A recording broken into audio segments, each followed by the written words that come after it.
The dojo coach tried to humiliate the woman by grabbing her by the throat.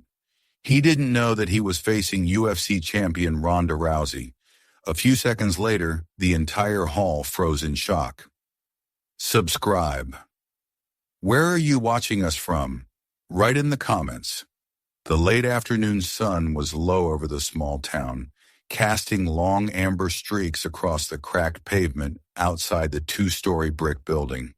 Its faded sign read, Kramer Martial Arts Academy, in bold black letters, the paint peeling just enough to suggest the place had been here a long time, stubbornly weathering years of storms and seasons. The glass door bore fingerprints and smudges, and the faint smell of dust mixed with disinfectant hit Ronda Rousey as she stepped inside. The scent of old tatami mats and sweat was something she knew well.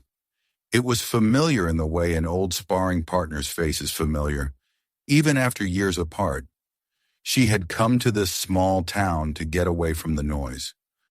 After years in the public eye, fighting in cages under blinding lights, traveling to film sets, and being recognized everywhere she went, the quiet had been a relief. But too much quiet, she discovered, could make her restless. Training had always been her anchor. Without it, her body felt incomplete, her mind unfocused. She'd heard this dojo was the only one for miles offering any kind of serious judo training, and after weeks of debating with herself, she decided to see if it could become part of her routine. The interior was dimmer than she expected.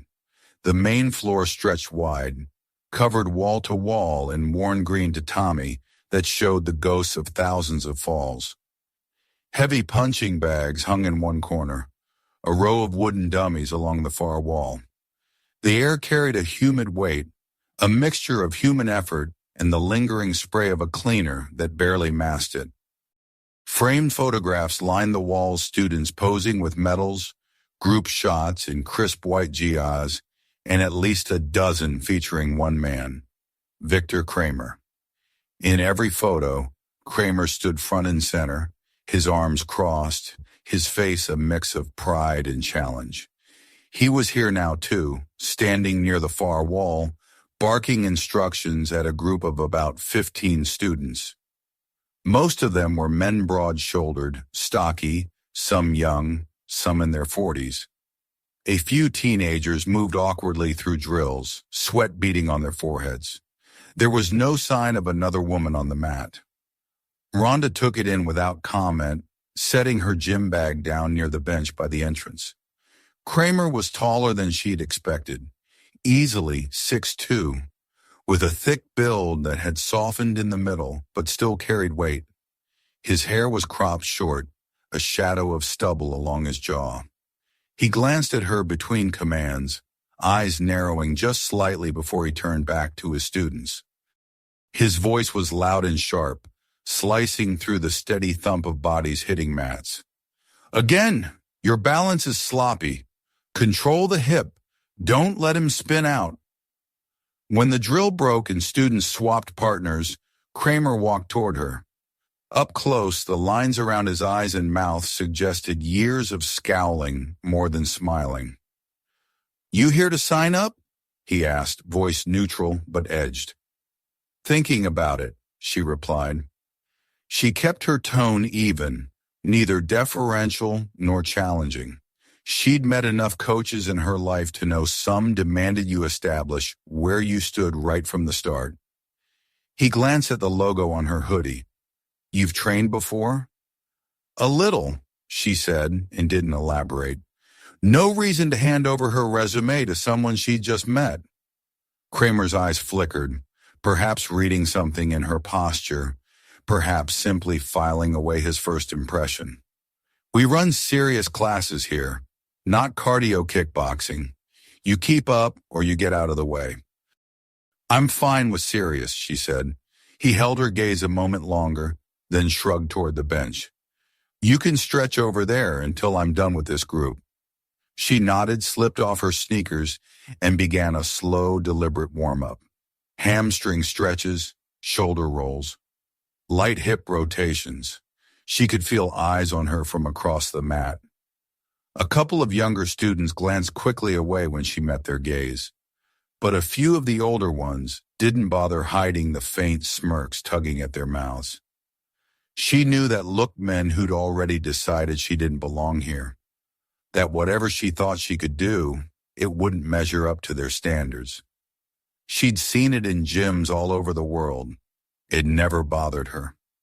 The rhythm of the class continued, Kramer alternating between shouting corrections and demonstrating techniques. His movements were efficient, though there was a stiffness in his shoulders that suggested he hadn't competed in years. Still, the students followed him with the unquestioning focus of people used to taking his word as law. When the group broke for water, Kramer waved her over. "Show me a forward roll," he said. His tone was casual, but his eyes were weighing her. She stepped onto the mat without hesitation, lowering into a crouch. The tatami felt firm but forgiving under her bare feet. She flowed into the roll smoothly, tucking her chin, letting her shoulder take the contact, and coming up into a ready stance. No wasted movement, no unnecessary flourish. Kramer gave a small grunt. "Fine. Do a breakfall." She did loud enough to slap the mat properly, distributing the force through her arms and back. He nodded once. "You've done this before." "A little," she said again. One of the younger men in the group smirked. "Looks like she's got some basics, coach." Kramer ignored him. "You can stick around for the rest of class if you want. Just keep to that side. We're working specific throws today, and I don't have time to catch you up." She accepted that without argument. For now, she was here to observe as much as participate. She found a space near the heavy bags and began shadowing the drills in her own rhythm: hip throws, sweeps, footwork. She kept her attention inward, focusing on form, but she could feel Kramer's eyes landing on her now and then. By the time class ended, sweat had darkened the backs of the students' GIs, and the sound of heavy breathing filled the room. Kramer dismissed them with a curt nod. As they filed past, a few gave Ronda a second glance, some curious, some dismissive. She met each look steadily, offering nothing in return. Kramer didn't say goodbye when she gathered her bag. That was fine. She hadn't expected warmth. As she stepped outside into the cooling evening, she let the door swing shut behind her and drew in a deep breath of fresh air. This was only the first step. She hadn't decided yet whether she'd commit to training here, but something in her gut told her that whatever happened next, this dojo would not be an uneventful chapter in her life. When she walked away from the building, the fading light caught the edges of the old sign above the door. The peeling paint seemed to whisper of years gone by, of routines carved into muscle and bone, of authority rarely questioned. She knew from experience that places like this could either forge something strong or break those who entered. And if Victor Kramer thought she was here to be broken, he was going to be disappointed. The next time Ronda stepped through the doors of Kramer Martial Arts Academy, the air felt heavier. The lighting was the same dull yellow, the smell of mats and sweat just as strong, but there was an energy in the room that hadn't been there on her first visit. She noticed more faces than before, not all of them dressed in jais. A few men stood near the back, arms crossed, watching the class instead of participating. They looked like friends of the students or perhaps old members who had dropped by for a visit. Their eyes followed her as she walked toward the bench to drop her bag, and though they didn't speak, she could feel their scrutiny. Victor Kramer was already on the mats, running a warm-up drill with his usual clipped commands. When he saw her, his gaze lingered for a moment longer than necessary. There was no greeting, no acknowledgement beyond that look, but she sensed something in it, a calculation, perhaps even a challenge waiting for the right moment. She didn't react, moving to her spot near the wall and starting her stretches, tuning out the low murmur of voices around her. The warm-up rolled into partnered drills. The sharp thud of bodies hitting tatami filled the space, punctuated by Kramer's corrections. Every so often, he looked over toward her corner. It was subtle enough that someone not paying attention might miss it, but Ronda didn't. Years of fighting had sharpened her awareness to every flicker of attention in a room. By the time the drills ended and the students moved into lines for technique practice, she knew something was coming. It happened during a lull in the class. Kramer clapped his hands, drawing everyone's attention, and announced in a tone that carried across the room, "Let's have a little demonstration today." His eyes found Ronda immediately. "You, step up." The shift in the room was instant. The quiet shuffling of feet stilled, conversations cut off mid-sentence, and a few of the men in the back straightened with interest. The students on the mats parted slightly, creating an open space in the center. Ronda rose slowly, her movements calm and deliberate, and walked toward the circle without breaking eye contact with Kramer. He smiled, though it didn't reach his eyes. "We're going to see what our new guest can do," he said. "Don't worry, we'll keep it light." She said nothing, standing at ease, but she could feel the current of anticipation in the room. Some of the students were watching with curiosity, others with the kind of eager expectation that came before a spectacle. The energy reminded her of backstage moments before a fight, everyone pretending to be casual, while tension twisted just beneath the surface. Kramer squared up across from her, rolling his shoulders as if loosening up. "Let's work some basic grips," he said, and stepped forward to engage. She accepted the collar and sleeve hold he initiated, moving with measured control.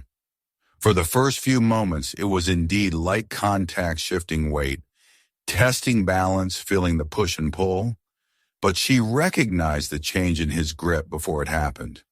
The fingers tightened, the pull grew sharper, his movements less about demonstration and more about control.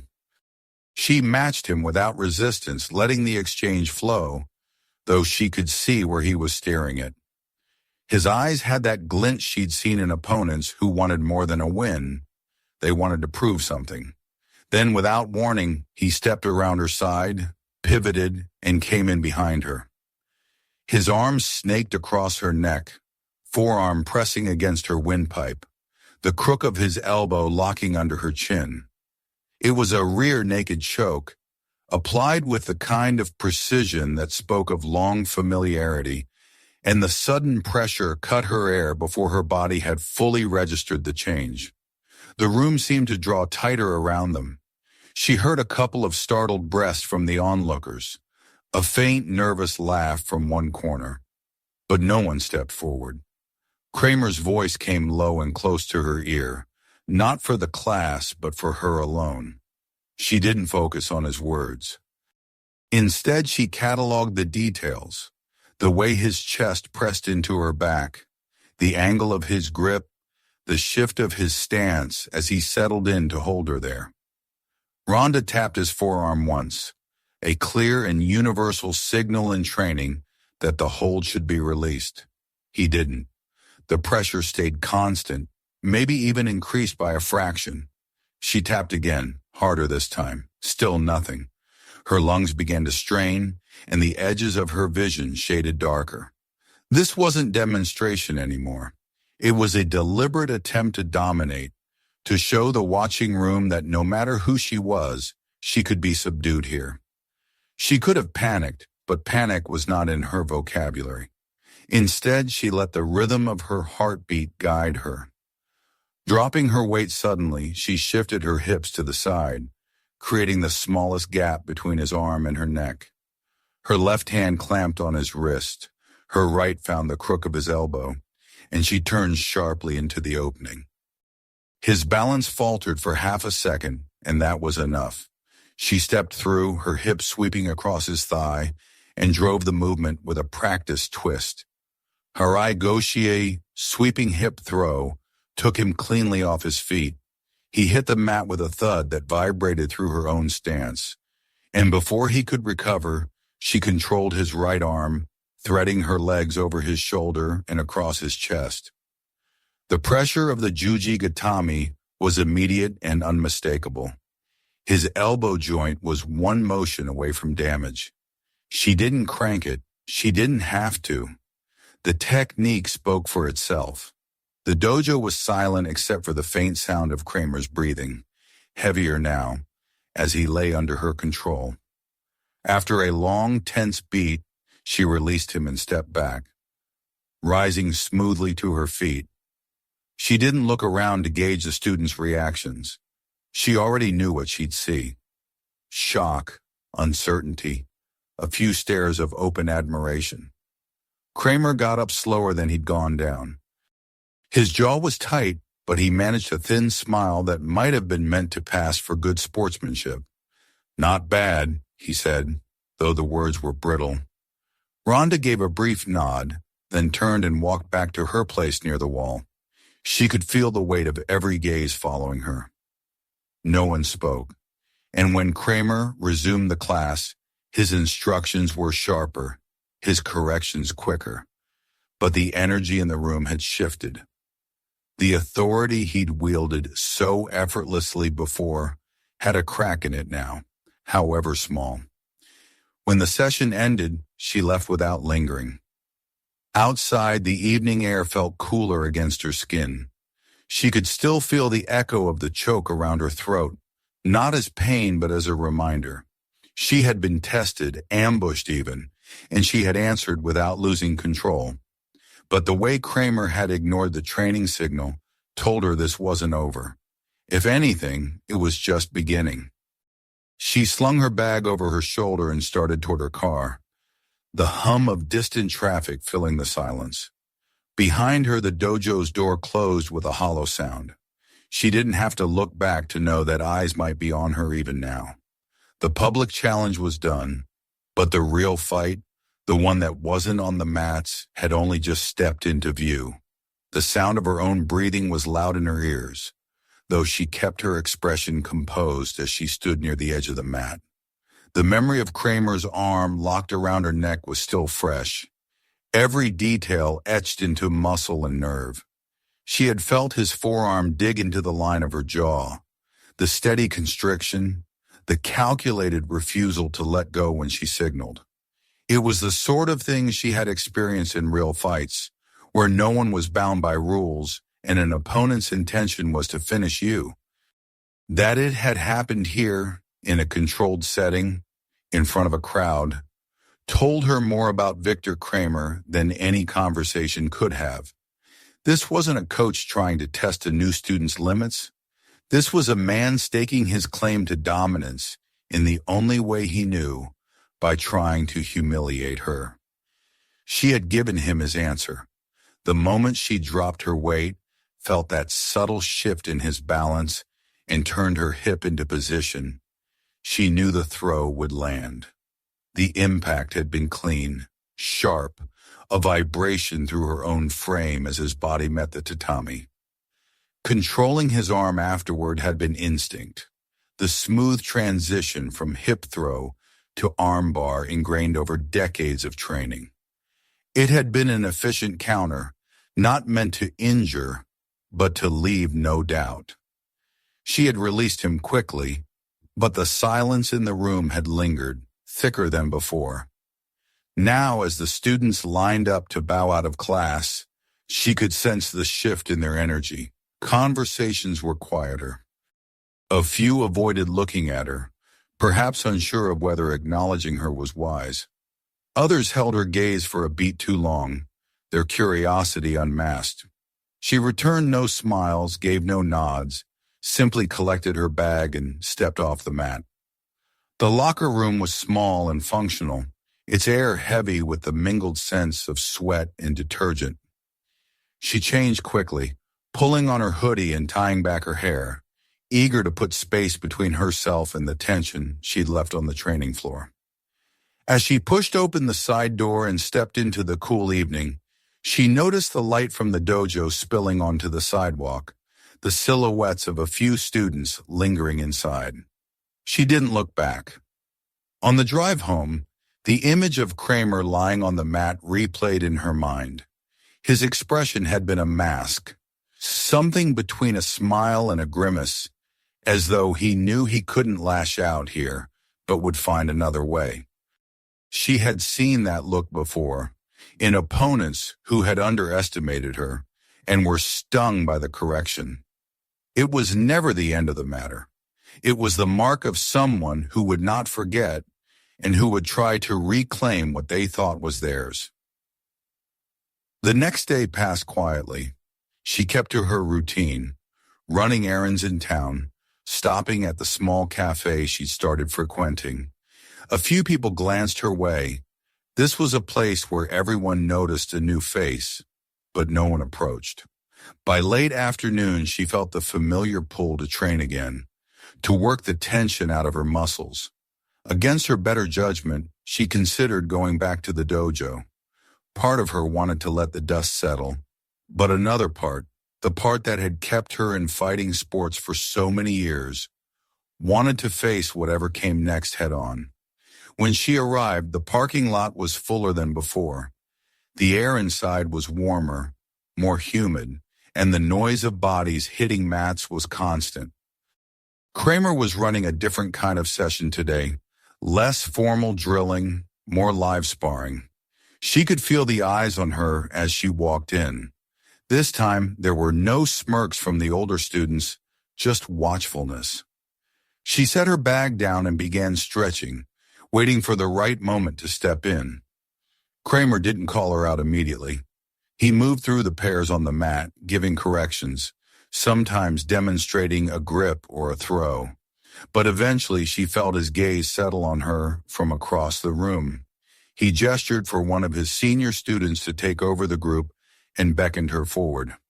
"We'll do some positional sparring," he said, his tone flat. "Start from side control, work to escape or submit.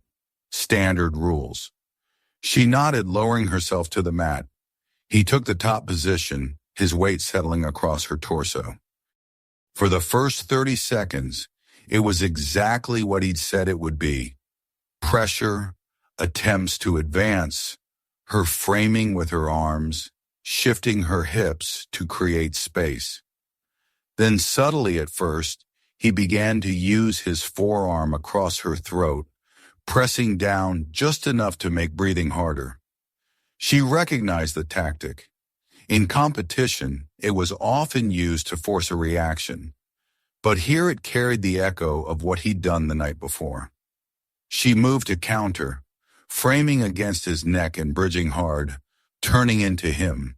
He adjusted quickly, but she'd already captured his right arm, threading her legs into position for another armbar. He resisted, trying to stack his weight forward, but she rotated her hips and broke his posture, isolating the joint. She could have finished it then, but again she chose control over damage. When she released him, the room was quieter than before. She stood, offering a hand to help him up. He took it, but his grip was tight, his eyes sharp with something unspoken. They reset, went another round, and once more she escaped his control, reversing into a dominant position. The students had stopped their own sparring to watch. There was no cheer, no applause, just a collective stillness. She could see in their faces that what had been a private power dynamic between her and Kramer was now something everyone could see. His authority, which had seemed absolute when she first walked into this place, had been dented twice in as many days. When the session ended, she collected her things quickly. As she left, a younger student, a wiry man in his 20s, caught her eye and gave the smallest of nods. It wasn't friendliness exactly, more a sign that he'd seen what she'd done and understood its weight. Back in her car, she sat for a moment with her hands on the wheel. The adrenaline had already ebbed, leaving a clarity in its place. She knew what came next. Men like Kramer didn't accept public losses easily, especially not to someone they'd dismissed from the start. He would look for a way to reclaim the upper hand, to remind everyone in that room who was in charge. She drove home through the quiet streets, the sky deepening toward night. The silence of the town pressed in around her, but she felt no comfort in it now. Instead, there was the sense of a balance shifting, of lines being drawn. Whatever Kramer chose to do next, she would be ready. And if he thought he could use force or intimidation to push her out, he was going to find that she was not the kind of opponent who backed away from a fight. The days following her second encounter with Victor Kramer had a strange stillness to them, as though the dojo itself was holding its breath. Ronda went about her own routine without rushing back to the mats. She told herself it was because she wanted to let the tension die down, but deep down she knew she was also observing, waiting to see if the ripples of what had happened would reach her in some other way. By the fourth day, she returned. The late afternoon light streamed across the floorboards of the dojo's reception area, dust motes swirling in the air. The moment she stepped in, she noticed the way conversations faltered before picking up again, quieter this time. It wasn't hostility exactly, but there was an alertness in the eyes of the regulars, as if they were tracking her movements without meaning to. Kramer was nowhere in sight when she arrived, and a younger instructor was leading the warm-up. Ronda took her place along the edge of the mats, stretching and loosening her shoulders. A few students came in late, one of them glancing her way before quickly looking at the floor. She caught the expression. It wasn't disdain or curiosity, but something closer to apprehension. That look was one she'd seen before in gyms and training rooms where unspoken rules held sway. After class, as she was lacing her shoes, she became aware of someone hovering nearby. She looked up to find a man in his mid-20s standing just beyond the bench, shifting his weight from foot to foot. His hair was damp from training, and his GI jacket hung open, revealing a thin undershirt. He glanced toward the door, then back at her. "I saw what you did the other day," he said quietly. "With Kramer." She didn't answer, letting the silence invite him to continue. "That's not the first time he's gone too far. Most people just take it. They don't think there's another option." He hesitated, eyes flicking again toward the door. "You should know he's got a way of making sure people don't talk about it. If someone complains, suddenly they're off the roster. Or worse, he makes an example of them in class." The way he said it carried weight. This wasn't gossip, it was warning. A second voice joined them, low and tense. A broad-shouldered man with cropped hair had come over, glancing around before speaking. "Don't get involved," he said to the first man, but his eyes were on Ronda. "He doesn't like outsiders asking questions." "I'm not asking questions," she said evenly. "I'm listening." The first man gave a quick shake of his head. "That's the thing. You start listening, you start hearing about the stuff that happens after hours. Kids being told to stay late for discipline. People getting locked in the storage room, making them hold push-up position for so long they collapse. If they quit, he says they're weak. If they stay, they start thinking that's normal." The second man muttered something about having to go and left, but the first lingered just long enough to add, "Watch your back. He'll be looking for a way to get even." That night, Ronda sat at her kitchen table, a mug of tea cooling beside her. The words echoed in her headlocked rooms: humiliation, making examples. It fit with the way Kramer had treated her, but the thought of it being a pattern aimed at students who might not have the skills to protect themselves shifted something inside her. This wasn't just a personal clash. It was a culture he'd built inside those walls. She began searching for information about him. Local news archives turned up a few puff pieces about the dojo winning tournaments, but buried deeper were fragments of a more complicated past. Years ago, Kramer had worked as a defensive tactics instructor for a private security company. His departure from that job had been abrupt, mentioned in one clipped article about a personnel change, following a complaint of excessive force during a training exercise. The details were vague, but she'd been in the fight world long enough to read between the lines. The next time she went to the dojo, the atmosphere had cooled further. Kramer was back, his presence dominating the room, but he avoided direct interaction with her for most of the session. Still, she caught him watching her during partner drills, his eyes narrowed slightly, his mouth in a tight line. After class, as she was packing her gear, another student approached, this time a wiry teenager who couldn't have been more than 17. He spoke quickly, glancing around nervously. "If you're thinking about sticking around, just don't get on his bad side. He's got this way of making your life hell. Last month he made me do sprawls until I threw up because I messed up a throw. Said it was for my own good. My dad thinks it's discipline. He doesn't know." Ronda listened, asking only one question. "Does this happen a lot?" The boy's jaw worked, as if he was deciding how much to say. More than it should, and no one's going to stop it unless they've got nothing to lose. She thought about that long after he left. It wasn't fear of physical pain that kept people quiet. It was the weight of knowing the man in charge could decide whether you stayed in the only training space available, whether your reputation in that small world rose or fell. In a town like this, being shut out of the only dojo meant your martial arts path ended, and Kramer knew it. In the following days, she began to watch more closely. She noticed the way certain students seemed subdued after being called into the back room with him, how they returned to the mats quieter, more compliant.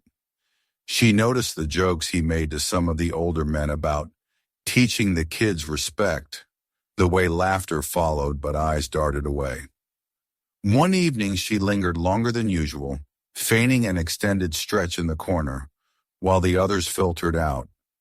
From her spot, she could see the narrow hallway leading to the storage room. Kramer was there with a young man she'd seen only once before, speaking in low tones before ushering him inside and closing the door. 10 minutes passed before the door opened again, the student emerging with flushed cheeks and downcast eyes. It wasn't proof, not yet, but the pattern was building, and Ronda had made a career out of recognizing patterns before they turned dangerous. When she left that night, the air outside was crisp, the street lamps humming softly. She walked to her car, unlocked it, and sat for a moment with her hands on the steering wheel. She wasn't just another member of this dojo anymore.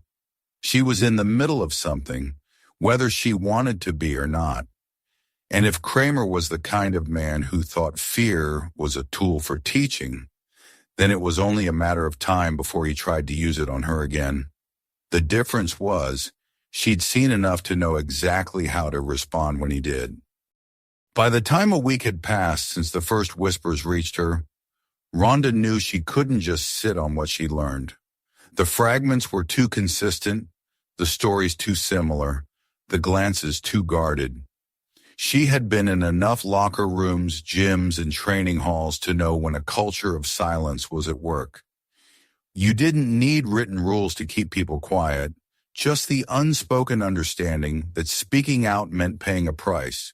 In Kramer's dojo, that price was isolation, humiliation, and the loss of the only place most of these students had to train.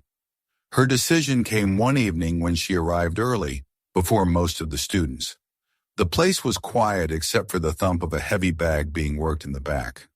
She slipped her phone from her pocket and adjusted the small clip-on lens she had brought for this purpose. It wasn't the first time she'd recorded training sessions. Plenty of fighters documented their drills, but this was different. This time she was gathering proof. She stayed on the edge of the mats during class, participating enough to keep from drawing attention, but never so deeply involved that she lost sight of the whole floor.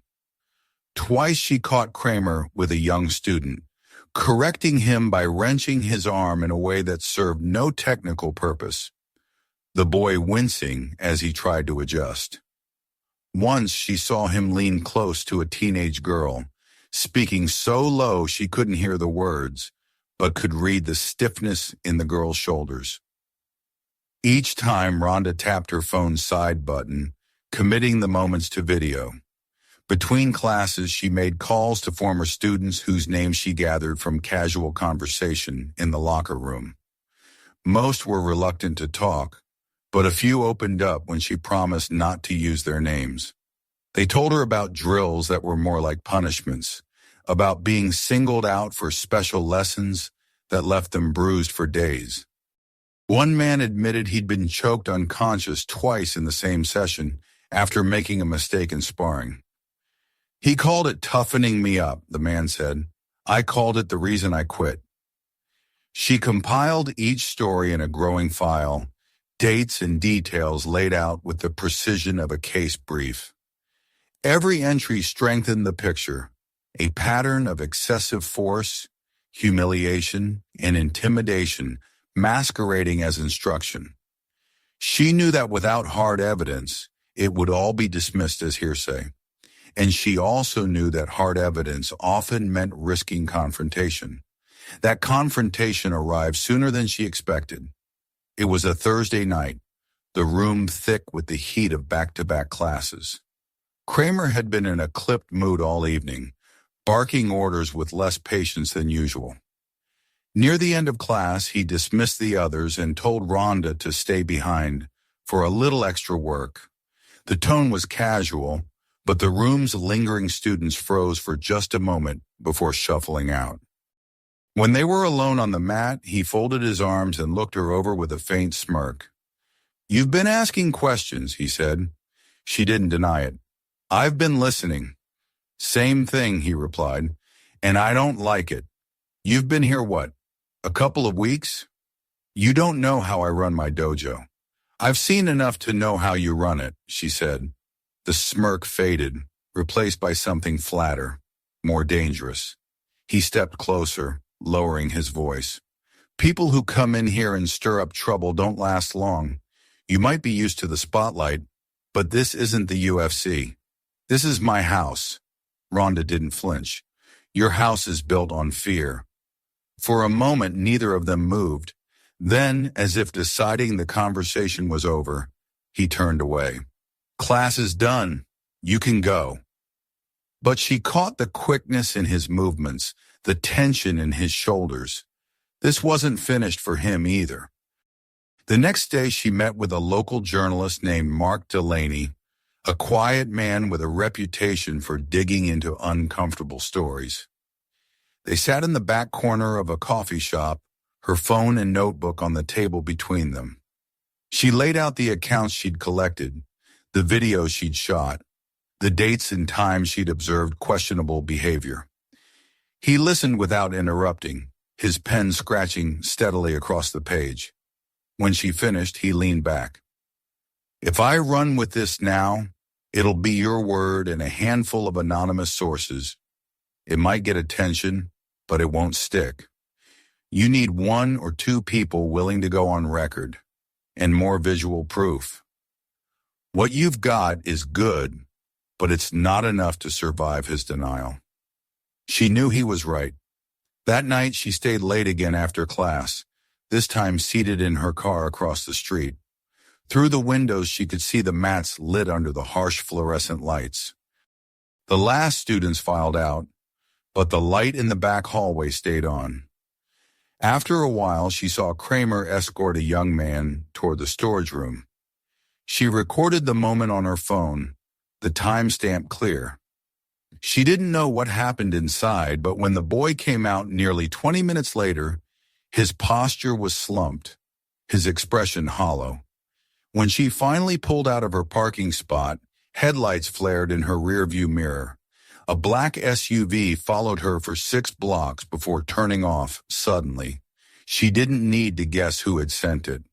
By the weekend, she had enough material to force a real discussion. The question was whether to push it into the open now or wait for more. That decision was taken from her on Monday night.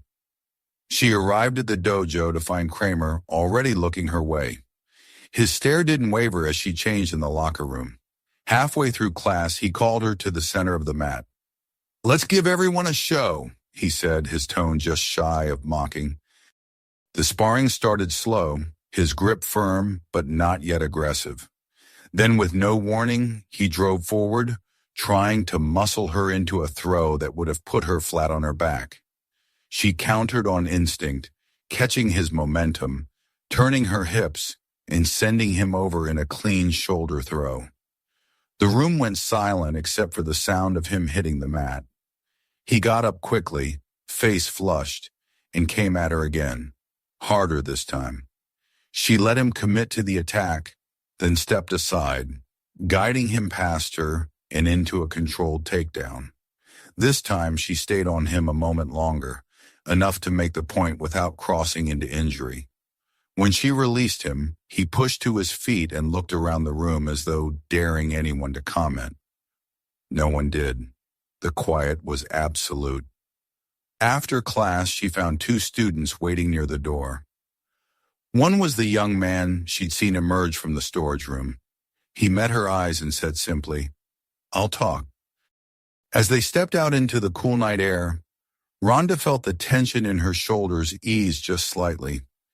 She knew there was still a long way to go, that Kramer wouldn't fold without a fight, but now she had something she hadn't before, someone willing to stand beside her in the light. And that was how you started to break the kind of silence he'd built.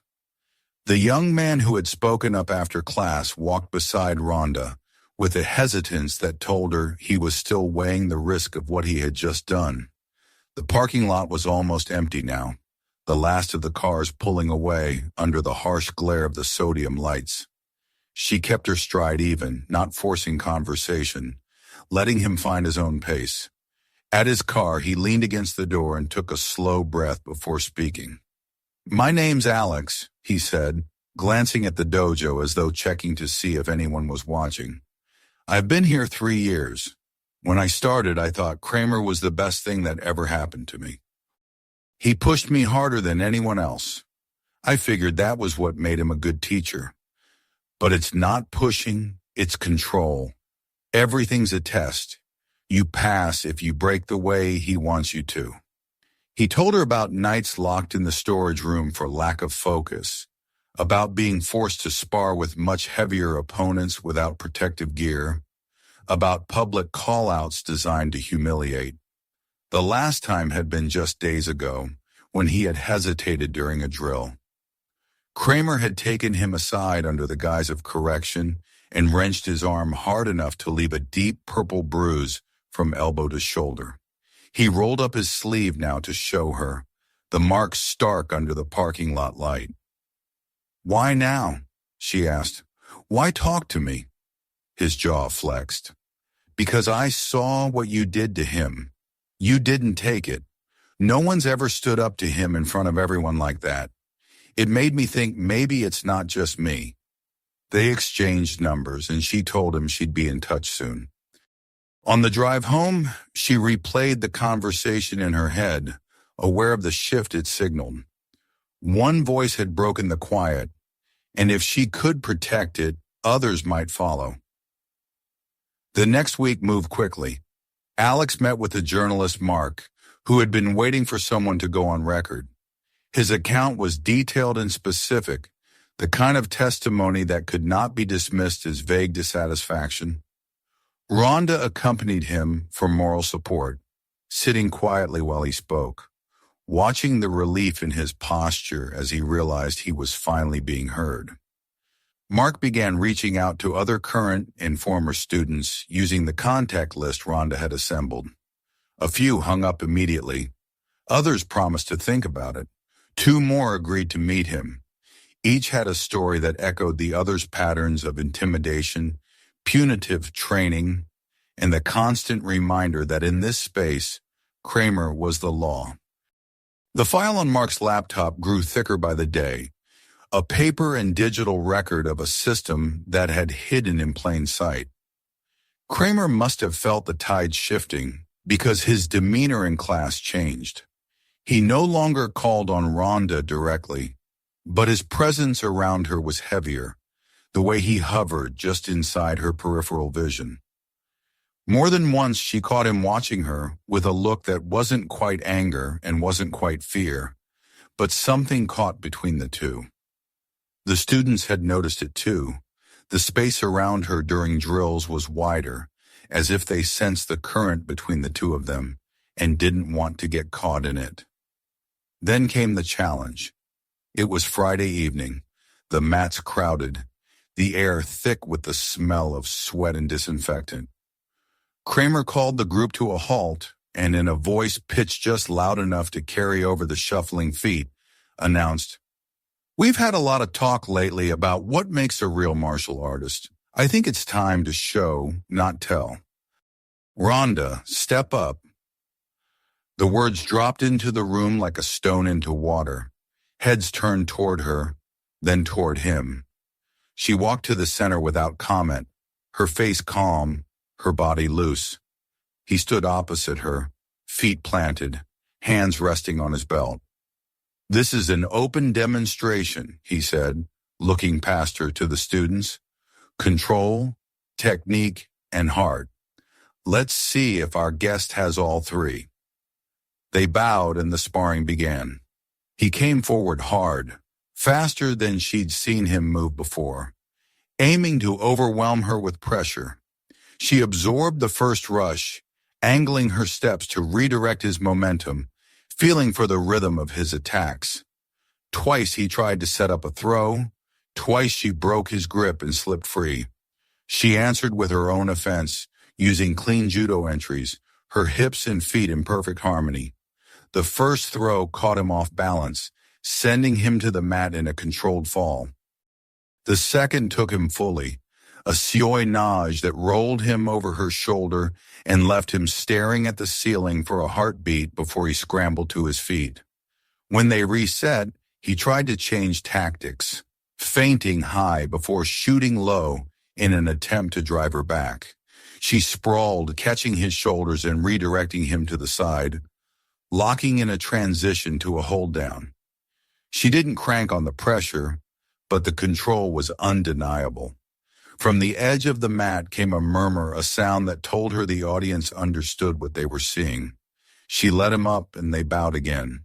Kramer forced a thin smile, his face flushed. "Good," he said, but his voice lacked the force it once had. The authority that had once been unquestioned in this room had been tested, and everyone had seen the result. Over the next week, word of the match spread beyond the dojo. Mark's first article went live online, accompanied by still images from Ronda's videos. Alex's name was there, his words clear and unflinching. 2 more students had allowed their names to be used. The story detailed not just the confrontations in class, but the broader culture Kramer had built, the patterns of coercion and humiliation. It was measured, factual, but damning. Parents began pulling their children from the program. A few longtime members stopped showing up. The local sports council announced it would be reviewing Kramer's status as a registered instructor. Sponsors quietly withdrew their support. He issued a statement denying the allegations, but it did little to stop the erosion. The final blow came when the council announced an interim suspension pending investigation. He arrived at the dojo one evening to find a notice posted on the door, the official letterhead stark against the glass. Students stood outside reading it, some shaking their heads, others simply walking away. Ronda watched from across the street. She felt no triumph, only a steady sense of closure on this chapter. The damage Kramer had done wouldn't vanish overnight, and some wounds would linger. But the silence had been broken, and the authority he had wielded without question was gone. Within a month, the space stood empty. The mats were rolled up, the photos taken down. A for-lease sign hung where his name once did. It was Alex who first suggested they take it over, not as a for-profit school, but as a training space open to anyone, with an emphasis on safety, respect, and mutual growth. Ronda hesitated at first, knowing the work it would require, but when she stood inside the bare room, the smell of mats and chalk gone, she saw the possibility. The wide floor could be filled again with movement, but this time without fear. They cleaned, painted, and brought in new equipment. The first class was small, just a handful of students from different backgrounds, some new to martial arts, others looking for a place to return to after bad experiences elsewhere.